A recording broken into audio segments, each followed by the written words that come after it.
What's cracking, guys? Bruce Madsen here, your host show, Metro Scout Fantasy Football. I'm here to drop a quick reaction on Kenneth Walker getting drafted to the Seattle Seahawks. First thing I've seen on social media is a lot of people don't like it. They don't like him going to Seattle because they expect him to be sharing carries, especially early on in his career. But the one thing I want to note here is that they do not want their quarterbacks to cook at all. Drew Lock's not cooking. The next quarterback coming in is not cooking.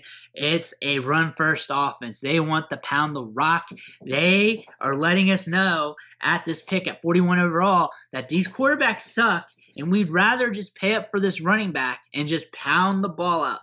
We have an opportunity to get Malik Willis. We have an opportunity to get Desmond Ridder, but we're going to get the running back because we'd rather just pound that ball up the middle, see what we got with Drew Lock. That's what they told us with this pick. Kenneth Walker, all-purpose runner, very good vision, has good yards after contact, has some power, has some wiggle, has some speed. Let's see if he can catch the ball well out of the backfield. Let's see if he can deliver that production. We have Rashad Penny there, and there's some guys that he's going to have to share the backfield with. But overall, over the long term, this should turn out to be his backfield, especially if he exceeds expectation, if he does things like he did over at Michigan State, one of the top running backs in college football, over 1,600 yards rushing, a lot of touchdowns, and I could see him really becoming a key piece on this offense, especially next year, the year after, just really being the workhorse. He is built to be a workhorse back. They drafted him to be a workhorse back. They needed a workhorse back.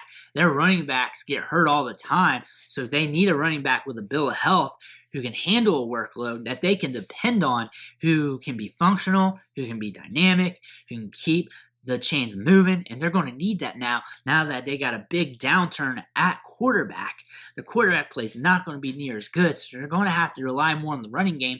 This is where Kenneth Walker comes in. It's going to help them out a bit. Kenneth Walker should be like the 102-ish in rookie drafts. He should be solidified there, mainly because of running back.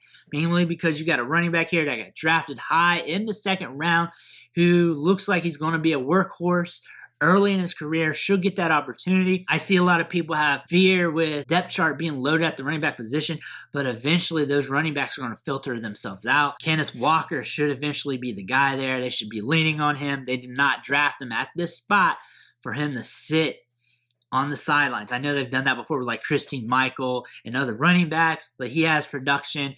He was in line for the Heisman. He was competing for that. There's a lot of good things in his profile, and the running backs here on the roster are aging. They're starting to hit up with injuries, and they need a dependable option that can be productive. They got that with Kenneth Walker. That's why they drafted him.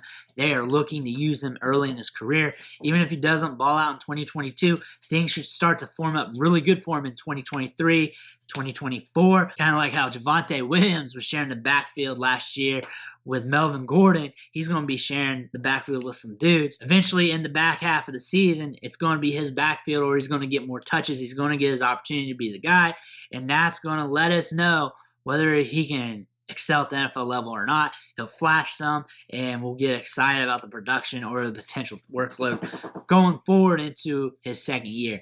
But let me know what you think about Kenneth Walker. Are you drafting him around that 102, 103 range?